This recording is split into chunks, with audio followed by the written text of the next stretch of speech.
Hey yo guys, what's going on? Welcome back to another video on the Overmotor channel. As you can see, I am here with the all beautiful Sur Ron. It is a very nice sunny day out here in Florida.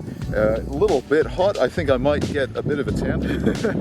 But yeah, without further ado, let's get on to the video. I have some very important things to discuss. And this is mainly for you new Sur Ron owners out there and maybe have a couple mods in mind and not really sure where to go from here. So as you saw, I've pretty much done everything I can to my bike except for maybe change out the motor. And that puts me in a very interesting position in that I have now had the chance to pretty much upgrade everything on this bike.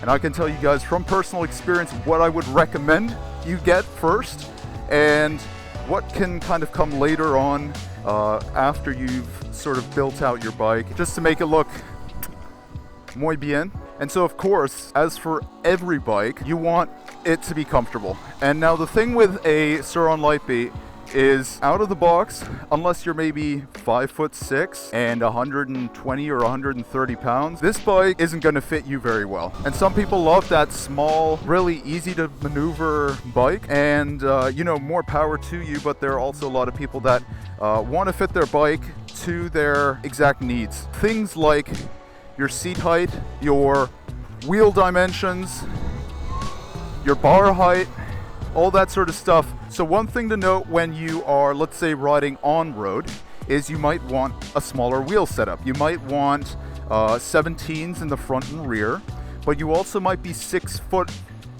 or 6'3", and you put on those little wheels. And now what's happened is all of a sudden the bike isn't just small, it's tiny, and you no longer feel comfortable on the bike because you're all cramped up like this. And so what I would always recommend to someone that's a little taller on a Surron are these seat risers. Now you can see these are little clips that I have added on to basically extend the seat out and up a little bit. Now this is great for someone that's a little bit taller or someone that just wants a little bit more rise in their bike if they've, let's say, put tiny wheels on. Very big must for anybody that is looking for that. As you can see, I've got an 1821 wheel setup. Now this is mainly meant for dirt, right? So you're looking for that extra traction as well as that extra stability in the front wheel.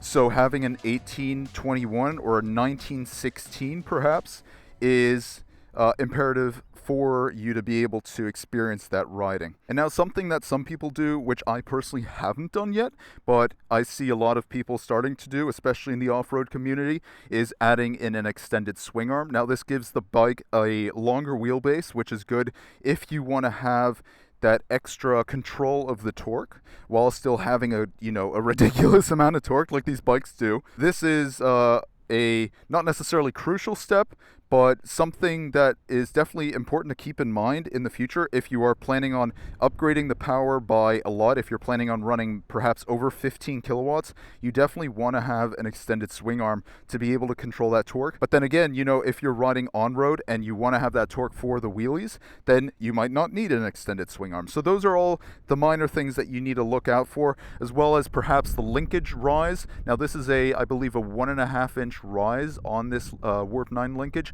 You can get it with 0.75 inches of rise or 0 inches of rise, depending on how high you really want your seat. And last but not least, we come up to the cockpit here, and you can see that I've got riser bars on mine. What I've noticed is for my off-road riding, especially the hill climbing that I do, you want to be able to have that was a good wheelie. You want to be able to have control of the bike when you're leaning forward and you're up here. And in order for me to be comfortable on my bike off-roading, I need the bars a little higher. And so not only do I have bars that are risen a little bit, but I actually have a bar riser, like an extension right over here that basically brings bars up even more. Highly recommend if you're looking for a comfortable seating position on a already taller bike. So if you are getting a seat riser, that might be something that you might want to think of in the future. Now I could drone on about other adjustments that you can do to your bike, but I think you get the idea. I think adjustments for your body type and for your style of riding that you want to do is the most important thing, because if you have a bike that doesn't feel right, you're not going to be able to perform as well as you maybe could if you had the right components on your bike, if that makes sense. And that kind of leads into the next point, which is, of course, adjusting your bike for your riding style. Now, you're not necessarily gonna wanna run knobby tires if you're doing purely on-road street riding. And you're definitely not gonna wanna run slicks when you're doing off-road. Now, most people, unlike me, will start with a stock bike and then build up. I built mine from the frame up. So I built my bike up and then I had to change things as I went along because I realized that I preferred this kind of riding style over this kind of riding style, and these sorts of things make the bike ride better for the type of terrain that I'm riding. Things like knobby tires versus dual sport versus slicks. Now, these tires I just put on recently. They haven't been on film yet, but as you can see, they have massive walls along the knobs, and this is really good for traction when you're riding in sand and dirt. And so that's why I got these. Maybe not necessary for everyone, but I live down here in Florida, so we've got a lot of sugar sand and that sort of stuff, and so this is really good for that type of riding. Then, of course, if you're going to be doing lots of stunts, you might want a stunt bar, having a different stunt seating position, right? Let's say you're doing a knee knocker or you're wanting to hit 12 o'clock on your Surron. It might be a lot easier if you have something like a surge stunt bar. On top of that, it's a reinforcement to the subframe, which you can never go wrong with. And so making sure to reinforce the things that you are going to be using a lot. For example, once again, if you are a stunt rider, you might want to have a extra beefy rear brake, but not really worry all that much about your suspension. While let's say you're doing motocross riding on your Surron Light B, which I wouldn't really recommend, but you can theoretically do. You might want to put your money more into suspension rather than the looks of the bike. On top of that, there are obviously numerous types of electronics that you can get, and there are an infinite number of combinations for battery, controller, and motor that you can do nowadays. If you're doing a lot of constant power delivery, you might want to look into upgrading all three, like if you are doing lots of heavy off-roading, or if you're just commuting and you're going to be going, you know, this speed, like 20-30 miles an hour, maybe down the road, you might want to look into, instead of upgrading the controller, the motor, and the battery, you just look into upgrading the battery, and you get yourself a aftermarket 60-volt battery that has a bunch of range, and then you can all of a sudden do those 75-mile, 80-mile trips that you always wanted to do. So that's the second most important thing when upgrading your Surron, is being able to adjust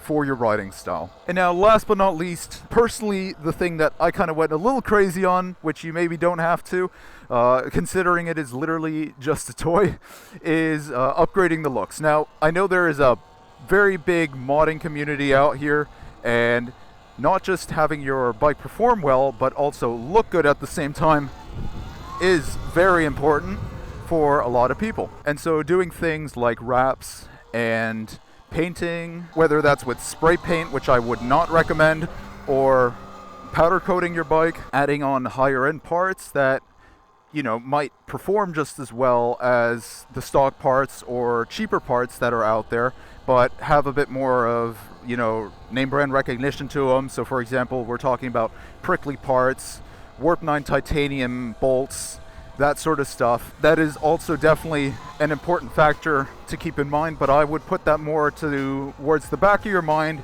if you aren't 100% certain what kind of style you want to go with. And so what I would recommend is, when you're buying aftermarket parts and you aren't 100% certain on a certain color scheme, rather than getting a green and then a purple and then a pink and then a blue part, I would highly recommend, if you aren't certain where exactly you want to go with the color combination, just get yourself all black parts, and worst case scenario in the future, you can swap out just a couple of parts to add in that little bit of spice, little bit of color to really make it your own.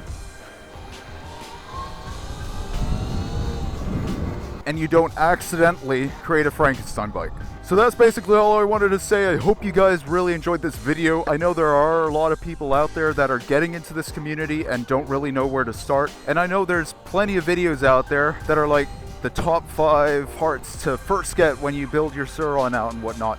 And well, that's great and all. Most of those parts are, you know, very beginner, very basic things, and people don't really explain where to go from that point. And so I thought I might be able to clarify certain points for you guys and maybe steer you on the right direction to getting a bike that not just feels great, but also looks great. And so with that, boys, I hope you enjoyed the video. If you have any questions, feel free to leave them down in the comments below. I would love to answer any questions you might have regarding these electric bikes.